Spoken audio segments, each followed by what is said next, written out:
Hello, good evening everyone. My name is Kiran Kuhar और मैं हूं आपकी पेपर 2 यूजीसी नेट ज्योग्राफी की ट्रेनर। लाइव क्लास शुरू हो गई है तो जल्दी से जल्दी अपनी लाइव क्लास ज्वाइन करो ताकि हम अपना जो टॉपिक है वो शुरू करें। और ये क्लाइमेटोलॉजी की लास्ट क्लास है। इसके बाद हम इवनिंग को यानी कि 6 बजे अपना जो नया यूनिट है, unit 4 cultural and political geography को आज और कल में कंप्लीट कर देंगे। और परसों से यानी कि आपकी 5 तारीख से जो 2 यूनिट है, 5 तारीख से हम अपनी यूनिट ओशनोग्राफी और यूनिट पॉपुलेशन एंड सेटलमेंट इसको साथ साथ चलाएंगे। एक क्लास उसकी हुआ करेगी यानी कि 1 घंटा 30 मिनट उस क्लास के और 1 घंटा 30 मिनट उस क्लास के। तो आपकी 10 तारीख तक हमारी कितनी यूनिट हो जाएंगी? 6 यूनिट हो जाएंगी। फिर हमारी 4 यूनिट बच जाएगी जो कि हम जो हमारा 20 दिन है, 20 दिन में हम अपनी 4 यूनिट कर लेंगे। और जो हमारे छोटे छोटे टॉपिक रह गए हैं ना, वो हम अपने जब पीवाईक्यू सोल्व करेंगे ना तो मैं तब उसमें करवा दूंगी आपको।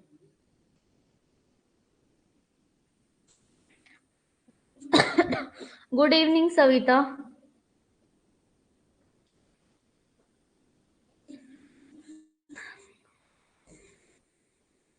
Good evening, good afternoon Ajay, good afternoon Savita. अभी गुड इवनिंग नहीं है, मैं भी मिस कर गई। अच्छा चलो, कल मैंने आपको एयर मास समझा दिया था, है ना?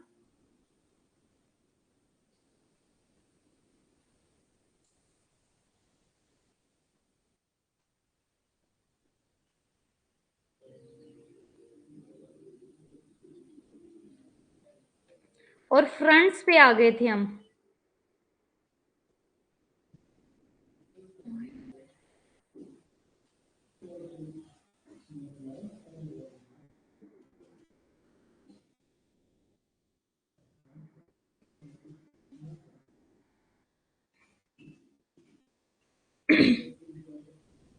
अब आज आपको यहां से पढ़ना है कंडीशन फॉर फ्रंटोजेनेसिस। फ्रंटोजेनेसिस क्या था? कल ही बताया था।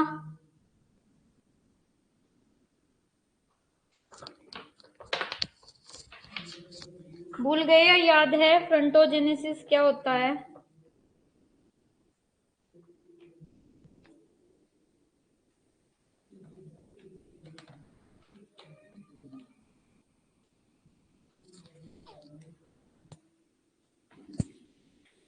फ्रंटोजेनेसिस कल मैंने बताया था। फ्रंटोजेनेसिस का मतलब है फ्रंट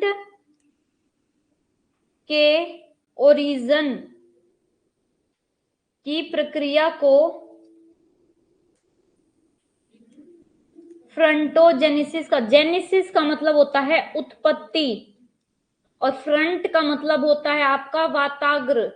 तो वाताग्र की उत्पत्ति के प्रोसेस को फ्रंटोजेनेसिस बोला जाता है। और वही मैंने बताया था फ्रंटोलिसिस। फ्रंटोलिसिस क्या है? आपके फ्रंट के, जब आपका फ्रंट डिस्ट्रक्ट हो जाता है, खत्म हो जाता है, उसको बोला जाता है आपका फ्रंटोलिसिस। और ऐसे ही होता है आपका साइक्लोनोजेनेसिस। जहां पे भी ये जेनेसिस आ जाए तो जेनेसिस का मतलब होता है आपका उत्पत्ति। तो साइक्लोजेनेसिस का मतलब होता है साइक्लोन के उत्पन्न होने के प्रोसेस को साइक्लोनोजेनेसिस बोला जाता है। और फ्रंट के उत्पन्न होने की प्रक्रिया को फ्रंटोजेनेसिस बोला जाता है। और साइक्लोनोलिसिस या फ्रंटोलिसिस बोला जाता है आपके फ्रंट के खत्म होने की प्रक्रिया को। जब आपका जो फ्रंट है या साइक्लोन है वो खत्म हो जाता है, उनको बोला जाता है आपका फ्रंटोलिसिस या साइक्लोनोलिसिस। अब आपका कंडीशन, फ्रंट जो है, फ्रंट के बनने के लिए क्या क्या कंडीशन होनी चाहिए, ये कंडीशन आपके लिए मोस्ट इंपोर्टेंट है। यहां से आपके क्वेश्चन आए हुए हैं एग्जाम में, तो अच्छे से समझना। अब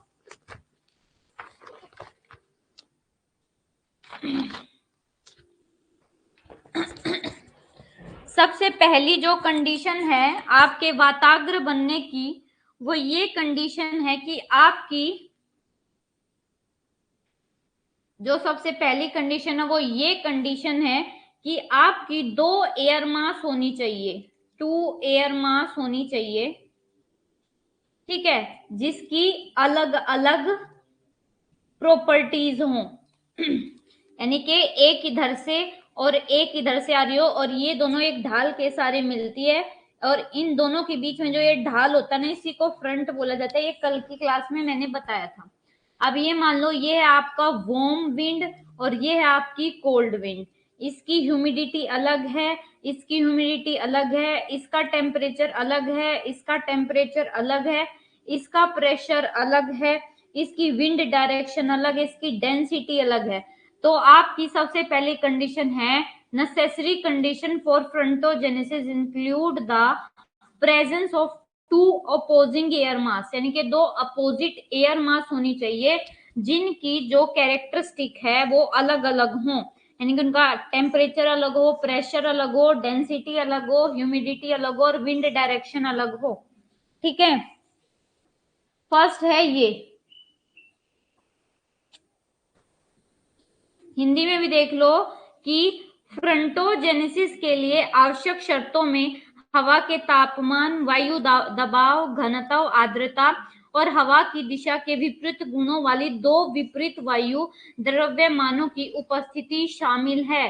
सबसे पहले ये कि दो अलग अलग आपकी वायु राशि होनी चाहिए, इसका टेम्परेचर अलग, इसका टेम्परेचर अलग, और जब ये दोनों मिलेगी ना आपकी, तभी आपका क्या होगा, फ्रंट बनेगा। ये है फर्स्ट कंडीशन। अब सेकंड कंडीशन ये है कि जो आपकी ये दो एयर मास है ना, ऐसा नहीं होनी चाहिए कि दोनों एक ही डायरेक्शन से आ रही है। वार्म आपकी एयर मास भी इसी डायरेक्शन से और एयर मास भी इसी डायरेक्शन से, तो आपके फ्रंट नहीं बनेंगे। आपके फ्रंट कब बनेंगे, जब एक साइड से आपकी वार्म एयर मास और एक साइड से आपकी कोल्ड एयर मास आए, और जब ये दोनों मीट करे तब आपके बनेंगे फ्रंट। अगर ये दोनों एक ही डायरेक्शन से आ रहे ना, तो आपके फ्रंट नहीं बनेंगे, अलग अलग डायरेक्शन से आने चाहिए, और अलग अलग डायरेक्शन से आने के बाद इनका क्या हो, कन्वर्जेंस, ये मिल जाते हो।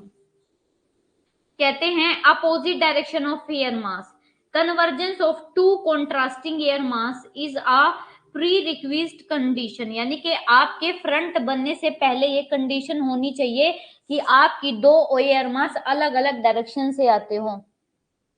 हाँ जी, जब एक दूसरे के अपोजिट आते हैं तब फ्रंटोजेनेसिस के लिए ये कंडीशन पहले है। बिकॉज जब आपकी दो थर्मली क्या होती है, जो वो एयर मास, थर्मली वो एयर मास होती है जब इनके टेम्परेचर में डिफरेंस होता है। ये कहते हैं जब एयर मास में टेम्परेचर में डिफरेंस होगा और वो एक दूसरे के आमने सामने एक दूसरे में मिल जाएगी, तो ये दोनों क्या कोशिश करेंगी, ये दोनों कोशिश करेंगी कि एक दूसरे के एरिया में घुसे, एक दूसरे के ऊपर चढ़ने लग जाएगी, और आपका एक वेवी पैटर्न फॉर्म होने लगेगा, और इसी को बोला जाता है आपका फ्रंट। तो आपका फ्रंट फॉर्म होगा। ठीक है, ये देखो इधर से आपकी आ रही है कोल्ड विंड, इधर से आपकी वार्म विंड। अब क्या करेगी, ये दोनों मीट करी तो ये क्या करती है, आपकी जो वार्म विंड है वो इस कोल्ड विंड के एरिया में जान घुसने की कोशिश करती है, और कोल्ड विंड आपकी वार्म विंड के एरिया में घुसने की कोशिश करती है। तो ये एक वेवी सा आपका क्या बनता है, एक वेवी जो फॉर्म है वो बन जाती है, और इस फॉर्म को क्या बोला जाता है आपका, इस वेवी फॉर्म को ही बोला जाता है आपका फ्रंट। ठीक है, ये सेकंड आपकी कंडीशन है। उसके बाद कहते हैं कॉन्ट्रेरी टू दिस, अगर इससे अलग देखे, जब आपकी दो एयर मास डाइवर्ज हो जाती है, यानी कि अगर ये एक दूसरे से दूर चली जाती है, अपोजिट डायरेक्शन में मूव करती है एक दूसरे, मतलब कि वार्म इधर की तरफ मूव कर रही है और कोल्ड उधर की तरफ मूव कर रही है, तो इससे आपके फ्रंट नहीं बनेंगे। इससे आपके क्या बनेंगे, फ्रंटोजेनेसिस को अजय हिंदी में भी फ्रंटोजेनेसिस ही बोलते हैं। उसका हिंदी में भी मतलब आपकी बुक में फ्रंटोजेनेसिस ही लिखा हुआ है। फ्रंटोजेनेसिस का मतलब है फ्रंट की उत्पत्ति की प्रक्रिया को फ्रंटोजेनेसिस बोला जाता है। ठीक है, ये कहते हैं अ कॉन्ट्रेरी टू दिस, देखो ये मैंने आपको एयर मास में बताया था। एयर मास कब बनेगी, जब दो आपकी वायु राशि एक दूसरे से दूर जाते हैं तो आपका बनेगा एयर मास। लेकिन जब दो आपकी एयर एक दूसरे के पास आती है, कन्वर्ज होती है, मिलती है, तब आपके बनते हैं फ्रंट। तो यहीं पे लिख रखा है, अगर ये एक दूसरे से अपोजिट डायरेक्शन में मूव करेगी तो ये सिचुएशन क्या देती है, इस सिचुएशन से आपके फ्रंट खत्म हो जाते हैं, फ्रंट नहीं बनते हैं। अब आपके ना पैटरसन है, पैटरसन ने आपकी कुछ 4 टाइप बताए हैं एयर सर्कुलेशन के, और बताया है कि इनमें से कौन से एयर सर्कुलेशन में आपके फ्रंट बनेंगे। वेयर इन ओनली द, जिसमें से सिर्फ लास्ट के जो 2 है ना उनमें आपके फ्रंट बनेंगे और किसी में फ्रंट नहीं बनेंगे। ये देखो, ये रही, हिंदी में भी पीपीटी है। कहते हैं वायु राशियों की विपरीत दिशाएं, अगर आपकी 2 वायु राशियां विपरीत दिशा से आके उनका अभिसरण का मतलब होता है कन्वर्जेंस, अगर वो 2 विपरीत वायु राशियां और 2 अलग अलग दिशाओं से आकर मिलती है तो आपका क्या बनता है, आपका फ्रंट बनता है। इनमें क्या होता है, तापीय जो कैरेक्टरिस्टिक होती है वो अलग अलग होती हैं, तो वे क्या करती है, वो एक दूसरे के क्षेत्र में प्रवेश करने का प्रयास करती है और इस प्रकार एक तरंग, एक वेव जैसा अग्रभाग बनता है। एक वेव जैसा अग्रभाग मतलब फ्रंट, फ्रंट को हिंदी में वाताग्र बोला गया है, बट ये गूगल की फॉर्म में ये अग्रभाग है, तो जहां भी अग्रभाग है वहां पे वाताग्र लगा लेना, ठीक है। उसके बाद कहते हैं इसके विपरीत जब 2 वायु राशियां अलग अलग होती हैं और वे विपरीत दिशाओं में चलती हैं तो यह स्थिति मोर्चे यानी कि फ्रंट के लिए नहीं है, इससे आपके फ्रंट का विनाश हो जाता है। अब आपके पैटरसन ने 4 प्रकार के वायु परिसंचरण की पहचान की है और उनमें से सिर्फ लास्ट के 2 जो हैं उनमें ही आपका क्या बनेगा, फ्रंट बनेगा। ये हम पहले डायग्राम से समझ लेते हैं वे चारों सिचुएशन।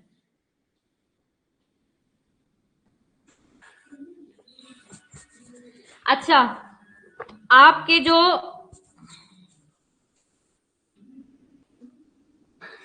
सबसे पहली जो आपके पैटरसन है ना उन्होंने कैसी बताई है,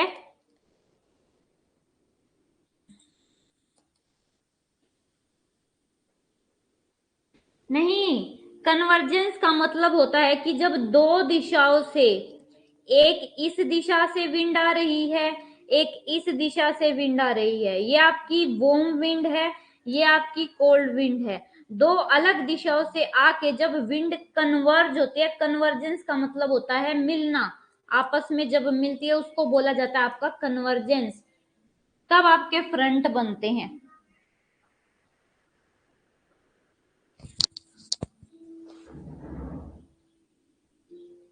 अब वही आपका सबसे पहली जो पैटरसन ने बताई है ना, जो सर्कुलेशन बताया विंड का, वो बताया है ट्रांसलेटरी सर्कुलेशन।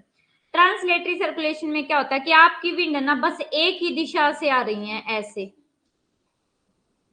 तो जब एक ही दिशा से विंड आएगी तो किसी विंड का कन्वर्जेंस तो हो ही नहीं पाएगा। जब विंड का कन्वर्जेंस नहीं हो पाएगा तो आपके इस कंडीशन में फ्रंट नहीं बनेंगे, ठीक है। जहां पे आपका कन्वर्जेंस होगा ना, 2 अलग अलग डायरेक्शन से आके विंड मिलेंगी वहां पे फ्रंट बनेंगे, लेकिन जहां पे डाइवर्जेंस हो रहा है ना वहां पे आपके फ्रंट नहीं बनेंगे, वहां पे आपके एयर मास बनते हैं।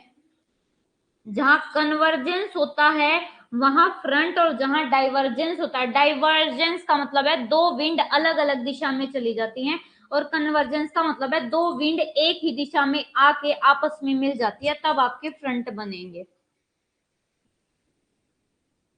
उसके बाद जो सेकंड है ट्रांसलेटरी बता दे। अब ट्रांसलेटरी के बाद सेकंड है आपकी रोटेटरी, यानी कि जब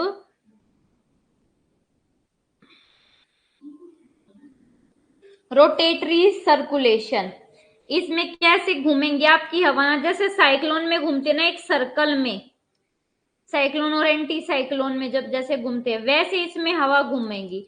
तो आपके फ्रंट बनने के लिए हवा का क्या होना चाहिए, फ्रंट बनने के लिए आपकी जो ये सर्कल वाली मोशन है हवा का वो नहीं होना चाहिए, इससे आपके फ्रंट नहीं बनेंगे। अगर आपकी हवा ऐसे सर्कल में घूम रही है तो इससे आपके फ्रंट नहीं बनते, इससे आपके साइक्लोन और एंटी साइक्लोन बनेंगे। अब थर्ड है आपका कन्वर्जेंस। देखो कन्वर्जेंस में भी क्या होता है, कन्वर्जेंस जहां पे होगा ना, कन्वर्जेंस ये कह रहे हैं, कन्वर्जेंस अगर सिर्फ एक पॉइंट पर हो रहा है कि सारी हवा इस पॉइंट पर आके मिल रहे हैं, तो आपका कन्वर्जेंस नहीं, तो आपका फ्रंट नहीं होगा। एक पॉइंट पर जो आपका फ्रंट है वो फॉर्म्ड नहीं होगी। फ्रंट का फॉर्मेशन एक लाइन के सहारे होता है। इस लाइन के सहारे एक तरफ से आपकी ठंडी हवा, एक तरफ से आपकी गर्म हवा, ये आपस में मिलने की कोशिश करती है। लेकिन अगर मान लो यहाँ पे आपकी ये बीच में लो प्रेशर और हाई प्रेशर से यहाँ पे विंड आ रही है, तो इससे भी आपका एक पॉइंट पे अगर आपकी हवाएं मिलेंगी तो भी आपका फ्रंट नहीं बनेगा। फ्रंट बनेगा जब आपकी एक लाइन के सहारे विंड मिलेंगी। एक लाइन पर जब कन्वर्जेंस यानी कि अभिसरण होगा तो आपका फ्रंट बनेगा, नहीं तो आपका फ्रंट नहीं बनेगा। और जहां पे डाइवर्जेंस होता है, अपसरण होता है, वहां पे तो फ्रंट बनता ही नहीं। अब एक लास्ट की जो आपका जहां पे आपकी बनेगा वो है ये वाला सिचुएशन। ठीक है, इसमें क्या है, ये लाइन है, इस लाइन के सहारे आपकी हवाएं मिल रही हैं और आपका फ्रंट फॉर्म होता है। मोस्ट फेवरेबल जो कंडीशन है ना साइक्लोन के लिए, वो है आपकी ये डीफॉर्मेशन सर्कुलेशन। इसमें आपकी हवाएं पॉइंट पे ना मिलके किस पे मिल रही है, एक लाइन के सहारे मिल रही हैं, तो आपका क्या होगा, तो आपका फ्रंट बनेगा। ये जो बाकी की चार बताई, आपका ट्रांसलेटरी सर्कुलेशन, रोटेशनल सर्कुलेशन, आपका कन्वर्जेंस, डाइवर्जेंस, तो वहां पे आपके फ्रंट नहीं बनेंगे। फ्रंट बनेंगे जहां पे आपका ये डीफॉर्मेशन सर्कुलेशन होगा। ठीक है, मोस्ट फेवरेबल जो कंडीशन है ना वो यही है। आगे समझ में?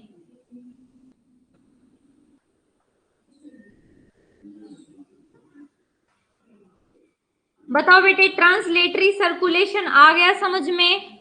ट्रांसलेटरी सर्कुलेशन में हिंदी में देख लो, translatory circulation, no front. Translatory circulation में एक ही दिशा में एक स्थान से दूसरे स्थान तक क्षैतिज तरीके से हवा की गति शामिल होती है। यानी कि इस प्लेस से इस प्लेस पर आपकी हवा ऐसे हॉरिजॉन्टल जाती है। एक ही प्लेस से आपकी विंड चल रही है और एक ही डायरेक्शन से, एक ही दिशा से आपकी विंड चल रही है, जिसकी वजह से कोई कन्वर्जेंस नहीं होता हवा का और आपका कोई फ्रंट नहीं होता। और ये कहते हैं यह परिसंचरण प्रणाली तापमान में भिन्नता उत्पन्न नहीं करती। इससे आपके टेम्परेचर में कोई वेरिएशन नहीं होता। ये जितनी भी आपकी हवा, इनका सबका सेम टेम्परेचर है, क्योंकि इस आइसोटर्म्स आपकी समांतर और व्यापक दूरी पर है। यानी कि आपकी जो आइसोथर्म्स हैं, आइसोथर्म्स कौन सी लाई थी, यानी कि आपकी समताप रेखाएं। समताप रेखाएं वे रेखाएं हैं जो समान तापमान वाले स्थानों को मिलाती हैं। तो ये जो जहां पे आपकी हवा चल रही है ना ट्रांसलेटरी सर्कुलेशन में, इसमें जो आइसोथर्म्स बनेगी ना मैप पे, वो कैसी बनेगी, समान दूरी पर बनेंगी। ठीक है, इनके बीच में क्या है, ये एक दूसरे के पैरेलल है और इनके बीच में भी दूरी है।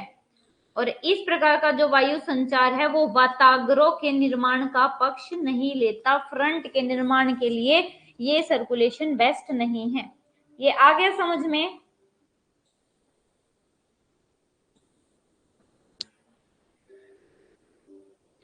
ट्रांसलेटरी सर्कुलेशन हो गया आपका। अब आपका सेकंड है रोटेटरी सर्कुलेशन। हिंदी में देख लो, यानी कि आपका घूर्णनशील परिसंचरण। इसमें क्या होते हैं, इसमें घूर्णन परिसंचरण में चक्रवाती या प्रति चक्रवाती पैटर्न में वायु का परिसंचरण होता है। यानी कि या तो आपकी हवा ऐसे घूमती है या आपकी हवा ऐसे घूमती है, एक सर्कुलर मोशन में, सर्कल में घूमती रहती है। दूसरे शब्दों में कहे तो वायु का जो मोशन है, यानी कि वायु गोलाकार है, यानी कि एक गोले में घूमती रहती है वायु।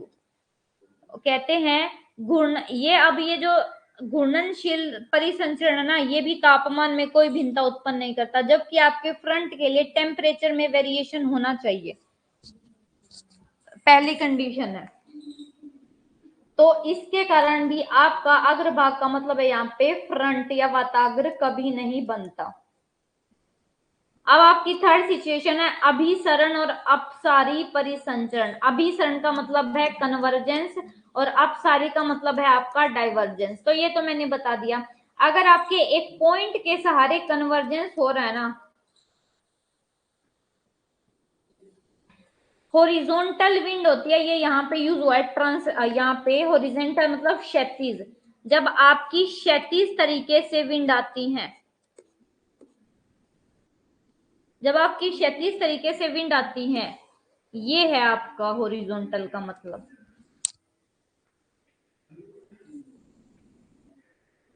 हॉरिजॉन्टल विंड का मतलब ये है कि जब आपकी विंड वर्टिकली के कारण, वर्टिकल का मतलब होता है ऐसे, नीचे से जब ऊपर उठती है, ये होता है आपका वर्टिकल। वर्टिकल मतलब ऊर्ध्वाधर, और हॉरिजॉन्टल मतलब होता है क्षैतिज। इनको याद रखो, एक मिनट। इनको पता है हॉरिजॉन्टल को और वर्टिकल को कैसे याद रख लो? ये है ना नॉर्थ साउथ, देखो नॉर्थ साउथ से तो याद रखना आप वर्टिकल, जब हवा ऐसे नीचे से ऊपर उठती है। और ये देखो ईस्ट वेस्ट, इस ईस्ट वेस्ट से क्या याद रखना, ये हॉरिजॉन्टल। क्षैतिज दिशा ऐसी होती है, लेटीट्यूड के जब समांतर होते हैं ना आपकी हवा, उसको बोला जाता है क्षैतिज। जब आपके लॉन्गिट्यूड के समांतर चलती है ना विंड, तो उसको बोला जाता है आपका वर्टिकल या ऊर्ध्वाधर। अब आपका जो क्षैतिज है ना, ये क्षैतिज सर्कुलेशन किस में यूज हो रहा है? आपके ट्रांसलेटरी सर्कुलेशन में। इस ट्रांसलेटरी सर्कुलेशन में क्या है कि आपकी जो विंड है ना, वो क्षैतिज दिशा से चल रही है, क्षैतिज हैं और एक ही दिशा से आ रही हैं। देखो एक ही दिशा में एक स्थान से, यानी कि इस स्थान से इस स्थान पर जा रही हैं क्षैतिज तरीके से। ये होता है आपका क्षैतिज तरीका। ऐसे नहीं जा रही है ऊपर, सारी नीचे से ऊपर नहीं उठ रही, ये नहीं जा रही है, ऐसे जा रही है एक स्थान से दूसरे स्थान पर। ये होता है आपका क्षैतिज।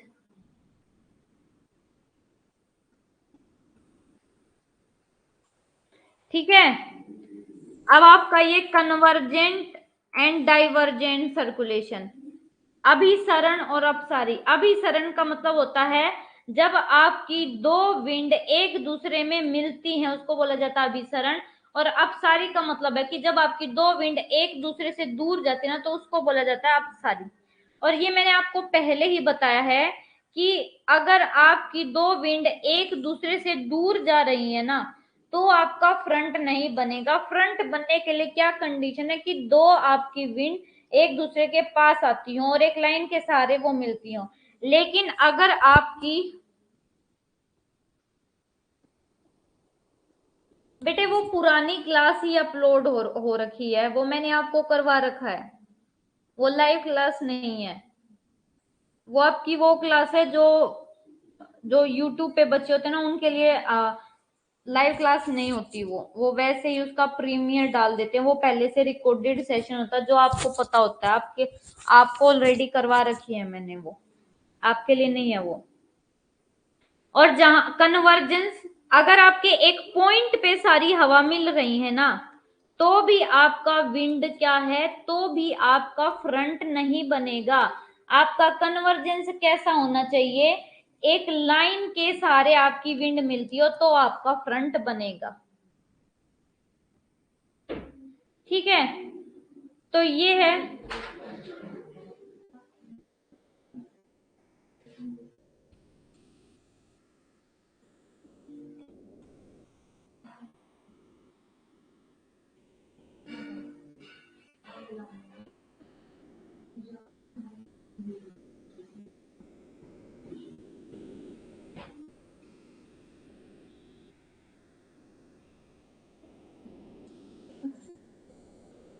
उसके बाद ये जो लास्ट वाला है ना, डिफॉर्मेटरी सर्कुलेशन।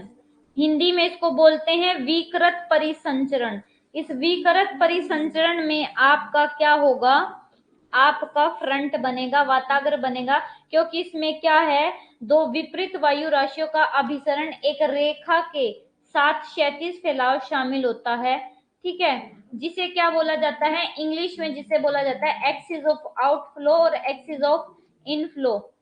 इस एक्सिस ऑफ आउटफ्लो को एक्सिस ऑफ डायलेशन भी बोला जाता है। ये देखो, ये क्या है आपका, ये आपका एक्सिस ऑफ आउटफ्लो और ये एक्सिस ऑफ इनफ्लो। यानी कि आपका क्या, देखो यहाँ पे समझो इसको, आपकी विंड क्या है, ऐसे हॉरिजॉन्टली भी मिल रही हैं, ऐसे। तो इससे क्या है आपका, इस कंडीशन में आपकी दो विंड दो अलग अलग डायरेक्शन से आके एक रेखा के सहारे मिल रही है ना, तो आपका क्या होगा, तो आपका फ्रंट बनेगा। इसको बोला जाता है डिफॉर्मेटरी सर्कुलेशन।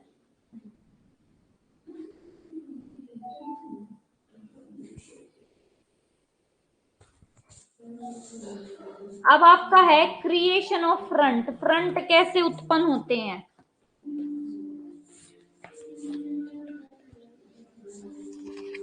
हिंदी में देख लो, फ्रंट कैसे बनते हैं। सबसे पहला है कि फर्स्ट स्टेप होगा कि आपकी दो विपरीत वायु हैं, विरूपण परिसंचरण में एकत्रित होते हैं, यानी कि आपके एक लाइन के सारे दो विपरीत दिशाओं से आपकी विंड आती हैं और ये कहाँ, इस पे इकट्ठी हो जाती हैं।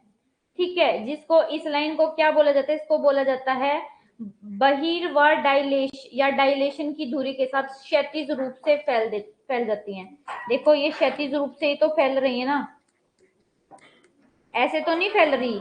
ये लाइन है, इस लाइन के सारे ऐसे नहीं फैल रही हैं, ये गलत है। इस लाइन के सारे, ये लाइन है ऐसे क्षैतिज दिशा से आ रही हैं और एक लाइन के सारे दोनों मिल जाती है। फर्स्ट स्टेप ये है। ठीक है, फिर सेकंड है कि आपका जो फ्रंट है ना, जो आपका अग्रभाग है, फ्रंट है, उसका जो निर्माण है ना, वो किस पर डिपेंड करता है, आपका इस पर एक्सिस ऑफ आउटफ्लो और आइसोथर्म्स पर, समताप रेखाओं और इस बहिर्वाही अक्ष के ऊपर डिपेंड करता है। आपका फ्रंट तब नहीं बनेगा अगर इनके बीच का कोण 45 डिग्री से अधिक हो जाता है ना, तो फ्रंट नहीं बनेगा। 45 डिग्री ही होना चाहिए। ये आपकी ऐसे आइसोथर्म होती हैं और ये आपका होता है डायलेशन, यानी कि बहिर्वाही अक्ष। इन दोनों के बीच का जो एंगल होना चाहिए वो 45 डिग्री एंगल होना चाहिए। अगर इस 45 डिग्री एंगल से इनके बीच का एंगल ज्यादा हो जाता है तो आपके फ्रंट नहीं बनेंगे। ये सेकंड सिचुएशन है। अब उसके बाद थर्ड सिचुएशन है कि जैसे जैसे आपकी वायु का अभिसरण जारी रहता है, यह जो कोण है ना, ये कम होता जाता है और आपकी जो समताप रेखाएं और आपका जो ये बहिर्वाह की दूरी है ना, ये समांतर बनने का प्रयास करती है और आपका अग्रजनन सक्रिय हो जाता है। देखो अब ये वाला कंडीशन पता है क्या है, कि जैसे जैसे आपका वायु का कन्वर्जेंस होता जाता है ना, तो आपका ये है डायलेशन, एक्सिस ऑफ डायलेशन, और ये आपकी हवाएं हैं, ये आपकी आइसोथर्म्स है। तो जैसे जैसे ये हवा कन्वर्ज हो रही है ना, तो ये एक दूसरे के देखो ऐसे समांतर हो जाते हैं। ये आपका आइसोथर्म हो जाएगी और ये आपका एक्सिस ऑफ डायलेशन हो जाएगा। एक्सिस ऑफ डायलेशन क्या है, जिस लाइन के सहारे आपकी हवा एक दूसरे के अंदर, ये लाइन है, इस लाइन के सहारे आपकी हवा एक दूसरे के अंदर क्या है, मिल रही है, तो इस लाइन को बोला जाता है बहिर्वाह अक्ष या एक्सिस ऑफ डायलेशन। और जब लगातार इन विंड का इस एक्स के सहारे कन्वर्जेंस होता जा रहा है ना, तो ये एक दूसरे के समांतर हो जाएंगी, पैरेलल हो जाएंगी, जिसकी वजह से ये क्या है, यहाँ पे भी आपके जो फ्रंट है ना वो खत्म हो जाएंगे। ठीक है,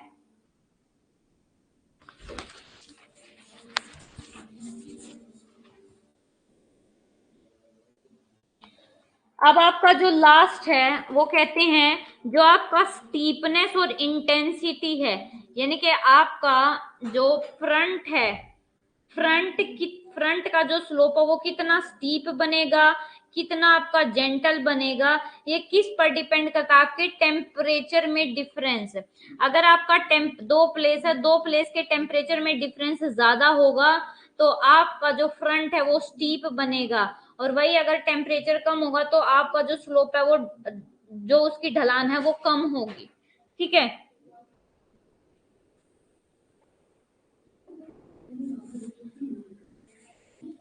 अब उसके बाद जो हमारा पॉइंट है,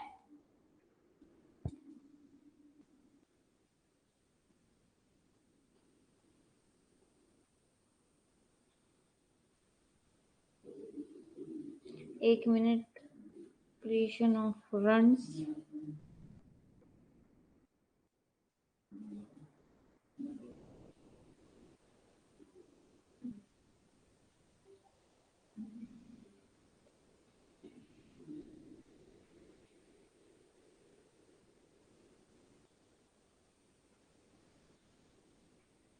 अच्छा, एक और बात बोली गई है कि यह बताया जा सकता है कि दो अभिसारी विपरीत वायु राशियों के बीच जो फ्रंट होते हैं वो रैखिक नहीं होते, यानी कि आपके क्या होते हैं, वे क्षेत्रीय होते हैं, जोनल इन नेचर होते हैं, यानी कि कहीं पे बनते हैं कहीं पे नहीं बनते, जोन्स में मिलते हैं। अब आगे ना, ये आपके लिए इंपॉर्टेंट है, ये आपके एग्जाम में पूछा गया। एग्जाम में क्या पूछा गया, ये वार्म फ्रंट का, ये आपसे स्लोप पूछा गया कि वार्म फ्रंट का स्लोप कितना है, कोल्ड फ्रंट का स्लोप कितना है। तो अब आपके ना जो स्लोप है ना वो चार तरीके के हैं, warm front, cold front, occluded front और स्टेशनरी फ्रंट। अब आपको क्या याद रखना है कि ये वार्म फ्रंट और कोल्ड फ्रंट के साथ साथ आपको मैं ये भी कराऊंगी कि जब कोल्ड फ्रंट होगा तो आपका मौसम कैसा रहेगा, क्योंकि ये भी आपसे पूछे जाते हैं, और जब आपका कोल्ड फ्रंट होगा तो आपका मौसम कैसा रहेगा। सबसे पहले है आपका वार्म फ्रंट, यानी कि आपका गर्म वाताग्र। गर्म वाताग्र कब बनता है ये भी याद रखना। Warm front is that gently sloping, ये इंपॉर्टेंट है। जेंटली को हिंदी में देखो, आपका जो गर्म होता है वह धीरे से ढलान वाली सतह है, यानी कि इसका जो स्लोप है वो क्या है, ऐसे है, सिंपल है, स्टीप स्लोप नहीं है, जिसके साथ गर्म और हल्की हवा सक्रिय और आक्रमिक हो जाती है और ठंडी और घनी हवा के ऊपर धीरे धीरे ऊपर उठती है। ठीक है, ये इधर से है आपकी वार्म एयर और इधर से आपकी कोल्ड एयर, गर्म हवा।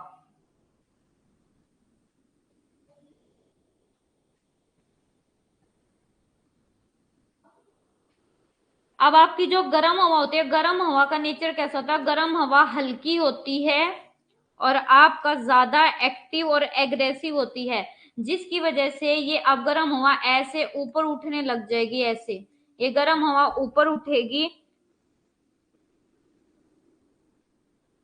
ये नीचे ठंडी हवा है। ठीक है, तो ऐसे ये क्या बनेगा, आपका फ्रंट बनेगा।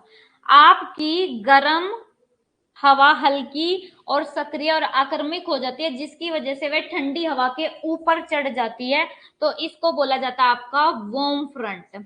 और ये कहते हैं गर्म वाताग्र जो है उसका जो ढलान होता है वो 1:100 से 1:400 के बीच होता है। ये आपके एग्जाम में पूछा गया है, PYQ लिख लो, और ये भी आपके एग्जाम में लिखा पूछा गया है, इसको भी PYQ लिख लो। उसके बाद कहते हैं कि आपकी देखो ये फ्रंट है, इधर से आपकी ठंडी हवा है, इस ठंडी हवा के ऊपर ऐसे गर्म हवा ये ऊपर उठ रही है, तो धीरे धीरे ढलान वाले गर्म मोर्चे के साथ धीरे धीरे बढ़ती गर्म हवा रुद्धोष्म रूप से ठंडी हो जाती है, फिर संतृप्त हो जाती है, सेचुरेटेड हो जाती है, सेचुरेट होके वो कंडेंस्ड हो जाती है, बादल बनाती है, क्लाउड बनाती है, फिर क्या करती है, वो हल्की वर्षा के रूप में कई घंटों तक बारिश होती है। क्यों होती है कई घंटों तक बारिश, क्योंकि आपकी जो हवा है ना, इसका जेंटल कैसा है, देखो ये देखो आपकी हवा ऐसे नीचे से ऊपर जा रही है, तो धीरे धीरे ये क्या है, ऊपर उठती है, ऊपर उठती है, तो धीरे धीरे ठंडी होती जाती है, ठंडी होती जाती है और साथ साथ बारिश करती रहती है। जैसे जैसे ये स्लोप नीचे से आप ऊपर जाओगे ना, ये स्लोप बढ़ता रहता है, बढ़ता रहता है, और आपकी बारिश जो है वो होती रहती है। तो ऐसे होते हैं आपकी जो आपका वार्म फ्रंट है ना, वार्म फ्रंट में थोड़ी बहुत बारिश होती है, लेकिन वो कई घंटों तक बारिश होती है, क्योंकि ये जो हवा है ना, ये हवा लगातार ऊपर उठ रही है। और हवा लगातार ऊपर उठने की वजह से क्या हो रही है, हवा लगातार ऊपर उठने की वजह से आपकी जो गर्म थी, गर्म होके वो ठंडी हो रही है, ठंडी होके वो सेचुरेटेड, संतृप्त हो जाती है। फिर उसका कंडेंसेशन भी हो जाता है, लगातार कंडेंसेशन होता ही जा रहा है जैसे जैसे वो ऊपर उठ रही है। जैसे जैसे हवा ऊपर उठ रही है ना, वैसे वैसे उसका कंडेंसेशन हो रहा है और वो बारिश कर रही है। उसके बाद एक है इसमें कैटा फ्रंट और आपका एना फ्रंट। दो चीज है आपका, एक एना फ्रंट और एक आपका कैटा फ्रंट। एना फ्रंट क्या है, जब गर्म हवा सक्रिय हो जाती है और ठंडी हवा के ऊपर उठती है ना, तो उसे एना फ्रंट कहते हैं। याद रखना कि जब आपकी गर्म हवा सक्रिय होती है, एक्टिव होती है और ठंडी हवा के ऊपर उठ जाती है, तो उसको बोलते हैं आपका एना फ्रंट। और कैटा फ्रंट कब होता है, जब आपकी गर्म हवा नीचे बैठती है। कैटा फ्रंट तब बनता है जब गर्म हवा डूबती है और दो अभिसरित गर्म और ठंडी हवा के बीच जो तापमान का क्या है, अंतर बहुत कम होता है। तो इसे बोलते हैं आपकी कैटा फ्रंट। एना फ्रंट तब बनते हैं जब हवा ऊपर उठती है और कैटा फ्रंट तब बनते हैं जब हवा नीचे बैठती है।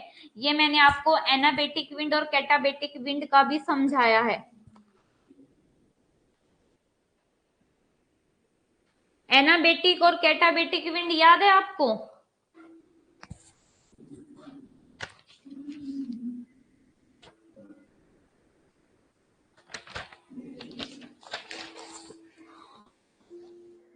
अब देखो, ये यहां देख लो,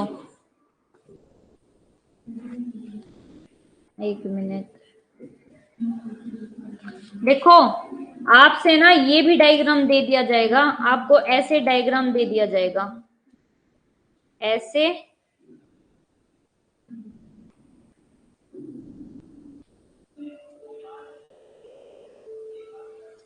अब मुझे, ये है आपका ए और ये आपका बी, इन दोनों में से मुझे बताओ कि स्टीप स्लोप किसका है, खड़ा ढाल कौन से का है, खड़ा ढाल किसका है, ए का है या बी का है, जल्दी से बताओ।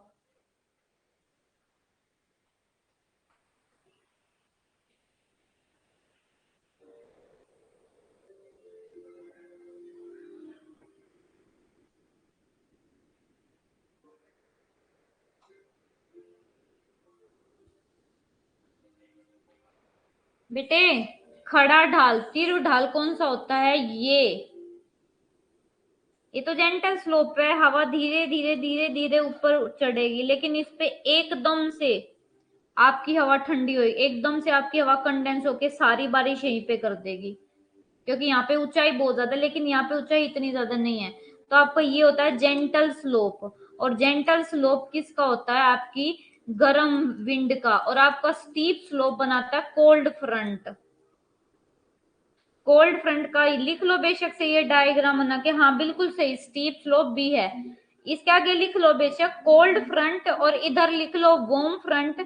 और कोल्ड फ्रंट के आगे लिख लेना, यहाँ पे ये होगी मूसलाधार बारिश होगी, कम समय के लिए होगी, लेकिन यहाँ पे क्या होगा, कम बारिश होगी ज्यादा टाइम के लिए। ठीक है, ये देखो, ये आपकी जो गर्म हवा ना वो धीरे धीरे ऊपर चढ़ रही है, धीरे धीरे, लेकिन आपकी जो ठंडी हवा है ना, उसका स्लोप एकदम से स्टीप है, हवा एकदम से ऊपर चढ़ेगी, जिसकी वजह से वो एकदम से क्या, उसका टेम्परेचर कम हो जाएगा। टेम्परेचर कम होने की वजह से क्या होगा, जब हवा एकदम से ऊपर उठेगी, ऊपर उठ के उसका क्या हो जाएगी, वो गर्म थी वो ठंडी हो जाएगी, उसका टेम्परेचर कम हो जाएगा, कोल्ड हो जाएगी। और कोल्ड होने की वजह से फिर क्या करेगी, वो कंडेंस हो जाएगी, और कंडेंस होके क्या करेगी, आपकी बारिश होगी। उसके अंदर जितनी भी नमी होगी ना, वो नमी क्या हो जाएगी, वो बारिश के फॉर्म में नीचे आ जाएगी। अब आपका ना ये याद रखना है कि जो आपका वार्म एयर है, जब आप गर्म हवा एक्टिव और एग्रेसिव होती है ना, ये वर्ड याद रखना, ये कीवर्ड है। जब आपकी गर्म हवा एक्टिव और एग्रेसिव होके आपकी ठंडी हवा के ऊपर चढ़ जाती है तो आपका बनता है वार्म फ्रंट। याद रखना है। आप कोल्ड फ्रंट भी बताऊंगी कैसे बनता है, और इसमें बच्चे कंफ्यूज होते हैं, तो आपको ध्यान से स्टेटमेंट पढ़नी है। जब आपकी गर्म हवा जब आपकी गर्म हवा हल्की होके ऊपर उठती है, बहुत ज्यादा एक्टिव और एग्रेसिव हो जाती है। तो अब देखो, जब ये गर्म हवा ऊपर उठती है तो इसके नीचे क्या है, आपकी ठंडी हवा। अब ये कैसे कैसे क्या क्या करती है, सबसे पहले देखो, आपकी गर्म हवा सक्रिय और आक्रामक हो जाती है। ठीक है, ये वेदर है, वेदर कंडीशन। क्या क्या वेदर कंडीशन होंगी जब आपका गर्म फ्रंट बनेगा। सबसे पहली है, आपकी गर्म हवा सक्रिय और आक्रामक हो जाती है। सेकंड है कि जो आपकी ये हवा धीरे धीरे ऊपर उठ रही है ना, ये ठंडी हवा के ऊपर चढ़ रही है, धीरे धीरे ऊपर उठ रही है, तो ये क्या है, धीरे धीरे ठंडी हवा के ऊपर उठता है और नीचे से रुद्धोष्म रूप से ठंडा होता है। रुद्धोष्म का मतलब क्या है, एडियाबेटिक। इंग्लिश में रुद्धोष्म को क्या बोलते हैं, एडियाबेटिक। एडियाबेटिक का मतलब पता है क्या होता है? एडियाबेटिक का मतलब होता है कि ना तो आपकी हवा फैलने से या सिकुड़ने से उसका टेम्परेचर में कमी नहीं आती, बल्कि जब हवा ऊपर उठती है तो उसका तापमान क्या हो जाता है, कम हो जाता है, वो ठंडी होने लगती है, और जब ऊपर से नीचे बैठे तो उसका तापमान ज्यादा हो जाता है। ये होता है एडियाबेटिक। तो अब ये देखो, एडियाबेटिक रूप से क्या हो रही है, ठंडी होती जा रही है। जैसे जैसे नीचे से ऊपर जाएगी ना स्लोप के सारे, तो ये गर्म हवा क्या हो जाएगी, ठंडी हो जाएगी। फिर ठंडी होके क्या करेगी, कंडेंस हो जाएगी। कंडेंसेशन क्या होता है कि जो आपके एटमॉस्फेयर में मिट्टी के कण है ना, उन मिट्टी के कण के चारों ओर जो आपके जल वाष्प है ना, वो चिपक जाते हैं, और चिपक के क्या हो जाते हैं, जब ये चिपक के ओवरलोड हो जाते हैं ना, तो ये क्या बनते हैं, बादल बन जाते हैं। और बादल बनने के बाद जब इनमें वाटर की, जो पानी की बूंदे, वो ओवरलोड हो जाएगी ना इन कणों से, तो आपकी फिर बारिश होती है। उसके बाद कहते हैं, यदि गर्म हवा नम और अस्थिर है तो केवल थोड़ा सा उठने से संघनन और वर्षा होती है। ये कहते हैं कि अगर आपकी जो वार्म एयर है उसमें मॉइस्चर है, बहुत ज्यादा वाटर वेपर है, वो अनस्टेबल है, तो अगर वो थोड़ा सा भी ऊपर उठी ना स्लोप के सारे, तो ही आपकी बारिश शुरू होने लगती है। और जैसे जैसे ये स्लोप बढ़ता जाता है ना, तो आपकी बारिश होती रहती है। और ये कहते हैं कि आपकी जो गर्म मोर्चे हैं, गर्म मोर्चे मतलब फ्रंट, गर्म मोर्चे पर वर्षा लंबी अवधि की होती है, लेकिन गर्म मोर्चे की हल्की ढलान के कारण क्या होती है, आपकी बारिश कम होती है, मध्य स्तर की होती है। इंग्लिश में भी लिख रखा है कि जो वार्म फ्रंट की प्रेसिपिटेशन है वो लंबी ड्यूरेशन की होती है, लेकिन मॉडरेट होती है, बहुत ज्यादा हैवी रेनफॉल नहीं होती, थोड़ी थोड़ी बौछारें हो जाती है। क्यों, इसका रीजन याद रख लेना, क्योंकि आपका जो वार्म फ्रंट है, वार्म फ्रंट का जो स्लोप है वो जेंटल है, स्टीप नहीं है, ये याद रखना।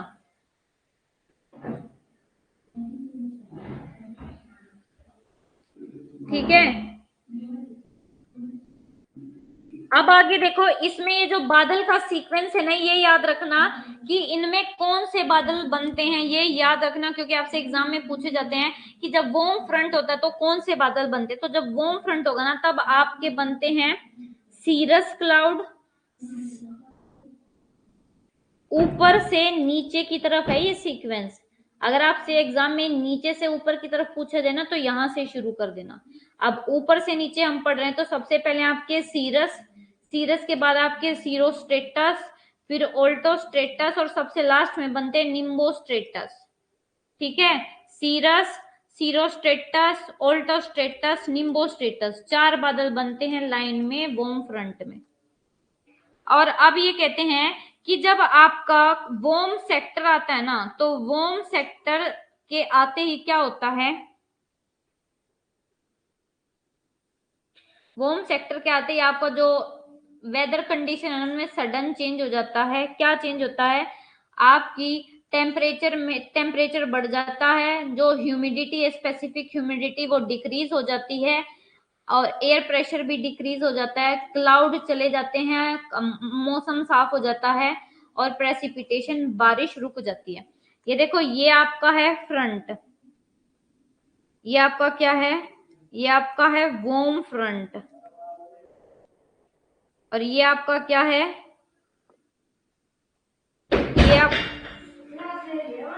ये आपका कोल्ड फ्रंट है। ठीक है, तो ये आपका क्या है, वार्म सेक्टर। जब किसी एरिया में ये वार्म फ्रंट आता है ना, तो उसमें वो सारी कंडीशन होती है, लेकिन जब कोई एरिया पे ये वार्म सेक्टर आ जाता है ना, तब ये सारी कंडीशन होती है, आपकी बारिश रुक जाती है, क्लाउड चले जाते हैं, मौसम साफ हो जाता है, टेम्परेचर बढ़ जाता है। ठीक है, अब ऐसे ही है आपका कोल्ड फ्रंट। अरे कोल्ड फ्रंट कहाँ, पहले कोल्ड फ्रंट पढ़ो। ये देखो यहाँ पे दिखा रखा है, ये याद रखो, ये बादल की भी सीरीज है, निम्बोस्ट्रेटस।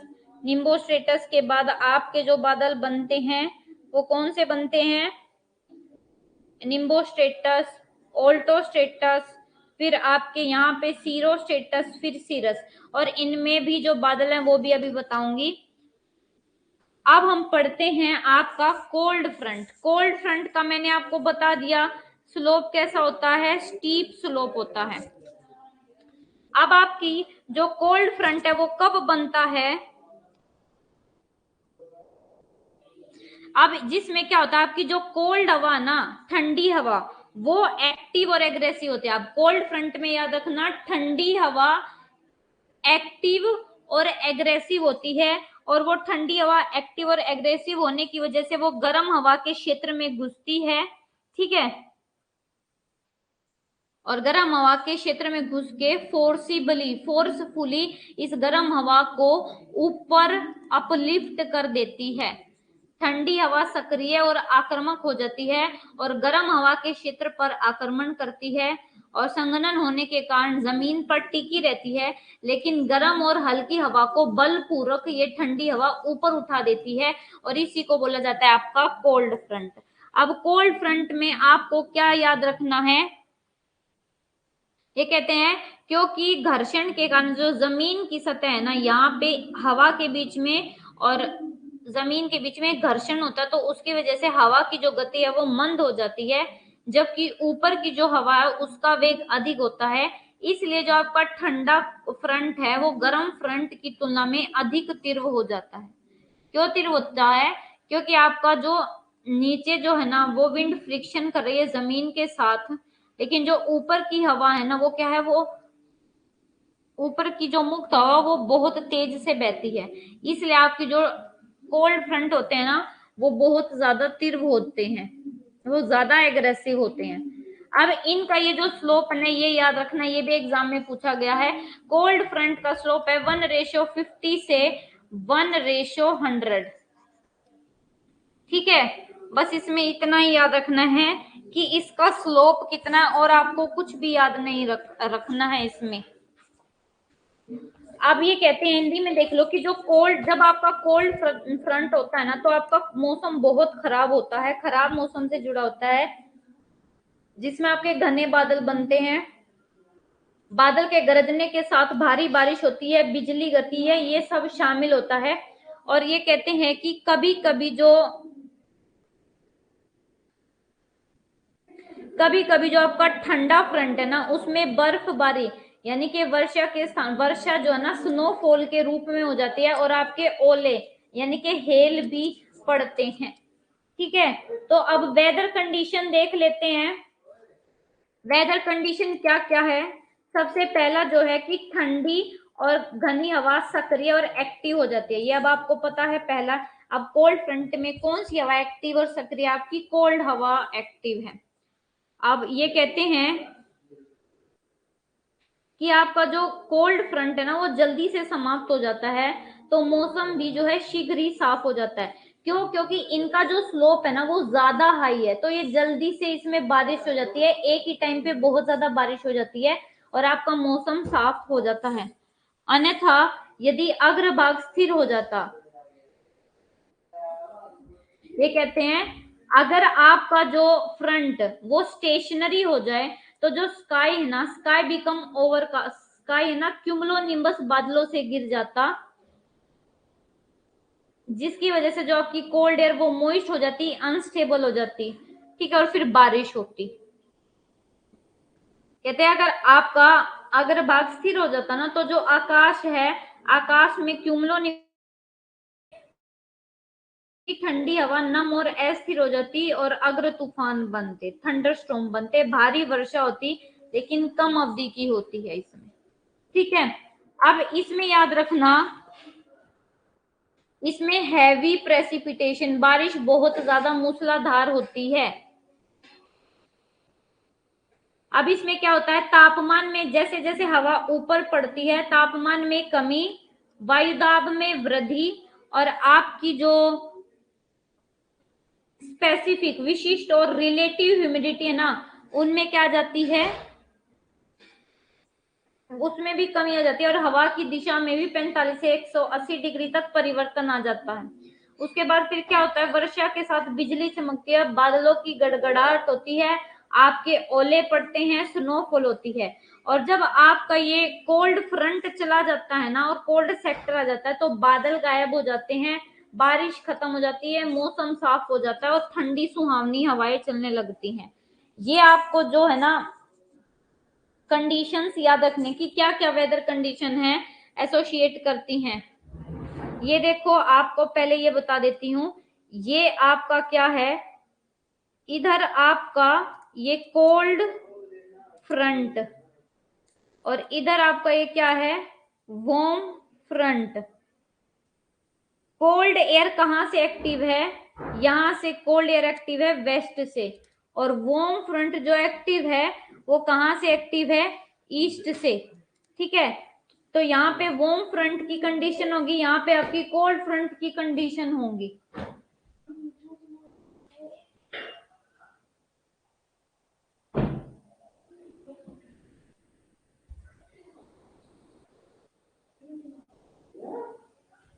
ये देखो ये आपका वार्म फ्रंट है और ये कोल्ड फ्रंट, देखो कितना ज्यादा स्टीप है आपका,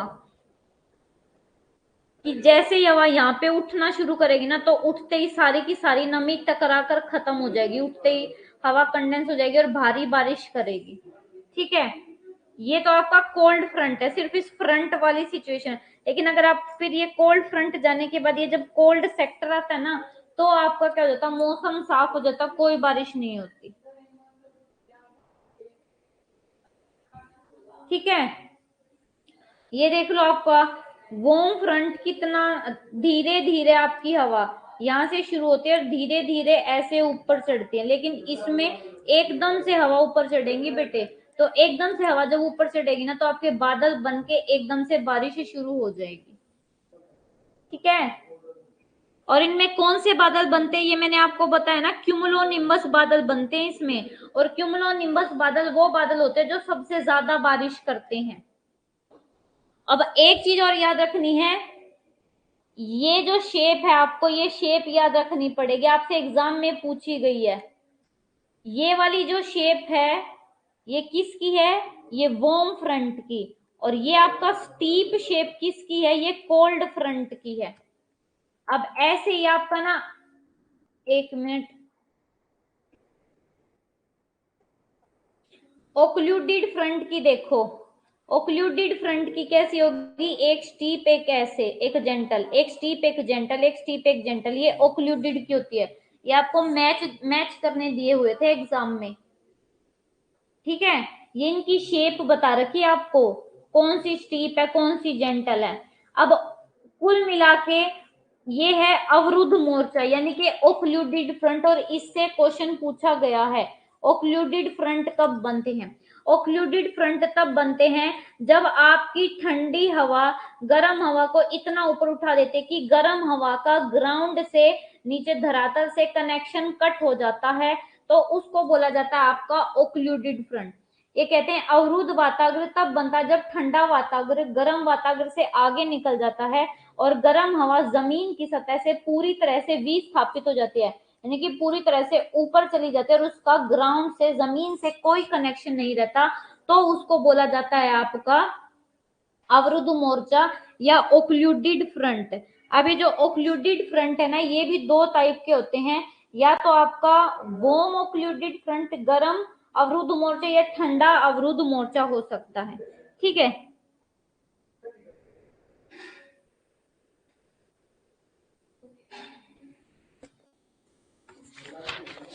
अभी आपका जो कोल्ड ओक्लूडेड फ्रंट है, आपका ठंडा मोर्चा अवरुद्ध मोर्चा कब बनता है? ये मान लो ये आपकी कोल्ड एयर है,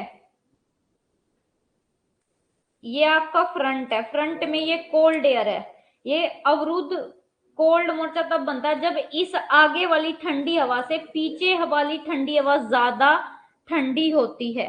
ठीक है, तो इसकी वजह से तो बनता है ये आपका कोल्ड अवरुद्ध मोर्चा। और वार्म अवरुद्ध मोर्चा कब बनता है? जब आपकी आगे वाली गर्म हवा से पीछे वाली गर्म हवा ज्यादा गर्म होती है और ये ओवरटेक कर लेती है इसको, तो ये होता है आपका गर्म अवरुद्ध मोर्चा।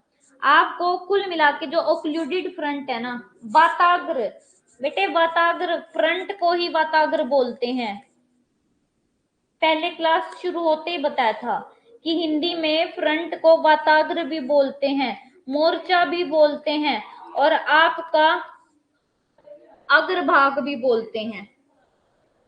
ठीक है, तो ओक्लूडेड फ्रंट क्या होता है? जिसमें आपकी ठंडी हवा गर्म हवा को जमीन से जो है काट देती है, यानी कि जमीन से उसका कनेक्शन काट देते हैं, यानी कि ठंडी हवा गर्म हवा को इतना ऊपर उठा देते हैं कि उस गर्म हवा का जमीन से कनेक्शन कट जाता है, तो उसको बोला जाता है ओक्लूडेड फ्रंट। अब लास्ट में है स्टेशनरी फ्रंट। स्टेशनरी फ्रंट में क्या होता है? जब आपकी सबसे पहली कंडीशन की दोनों आपकी ऊपर वार्म एयर और नीचे कोल्ड एयर अपने अपने क्षेत्र में होगी, कोई कन्वर्जेंस नहीं होता, इस तरीके से वो मिल जाती हैं। ये कहते हैं कि स्टेशनरी फ्रंट तब होता है जब आपकी दोनों एयर मास इस तरीके से मिल जाती हैं कि वे एक दूसरे के पैरेलल हो जाती है, और उनमें ना तो कोई हवा ऊपर उठती है ना हवा नीचे बैठती है, और इस तरह की पोजीशन को क्या बोलते हैं? आपकी स्टेशनरी फ्रंट। इसमें ना तो हवा जो फ्रंट है वो आगे मूव करते हैं और ना पीछे, ये स्टेशनरी आपकी सिचुएशन हो जाती है। ये दोनों इस तरीके से मिल जाते हैं कि पता ही नहीं लगता आपका कोल्ड कौन सा वार्म कौन सा, एक दूसरे के पैरेलल हो जाते हैं। ये देखो ये आपका ओक्लूडेड फ्रंट है, ये देखो ये आपकी कोल्ड, ये नीचे भी कोल्ड एयर आ जाती है, ये ऊपर वार्म एयर का नीचे धरातल से कनेक्शन कट कर देती है, इसको बोला जाता है आपका अवरुद्ध फ्रंट या ओक्लूडेड फ्रंट। ठीक है, ये देखो ये बेटे, ये प्लीज ये याद रखना, ये मत भूलना, कोल्ड फ्रंट का ये जो स्लोप है यही सेम आपको डायग्राम दिया गया था, वार्म फ्रंट का ये स्लोप, और कोल्ड और वार्म का भी याद रखना। ये मैंने अलग से पीछे लगा रखे हैं, ये स्टेशनरी का याद रखना, ओक्लूडेड का, कोल्ड का और वार्म का, ये सारे याद रखना। और ये कुछ जोन है, फ्रंटल जोन, जहां पे आपके फ्रंट बनते हैं, जैसे पोलर एरिया में, आर्कटिक एरिया में, मेडिटेरियन एरिया में, पैसिफिक में। ठीक है, बस ये ज्यादा इंपॉर्टेंट नहीं है, बट आपका एग्जाम में यहां से ये क्वेश्चन आते हैं कि कोल्ड फ्रंट किसको कहते हैं, वार्म फ्रंट किसको कहते हैं। वार्म फ्रंट को क्या होगा? जिसमें आपकी गर्म हवा एक्टिव होगी और एक्टिव होके वो ठंडी हवा के ऊपर चढ़ जाएगी। और कोल्ड फ्रंट वो होगा जिसमें आपकी ठंडी हवा एक्टिव और एग्रेसिव होगी, और वो ठंडी हवा एक्टिव और एग्रेसिव होके गर्म हवा को फोर्सफुली ऊपर उठा देगी, तो उसको बोला जाता है कोल्ड फ्रंट।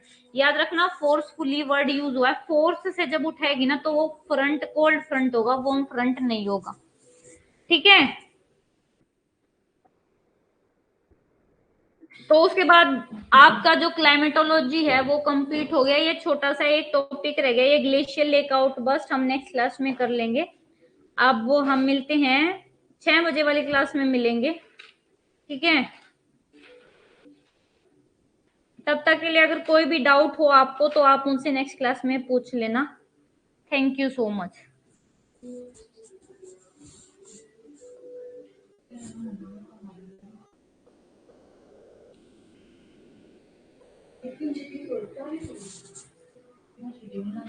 हाँ जी, मैं पीपीटी अपलोड कर दूंगी।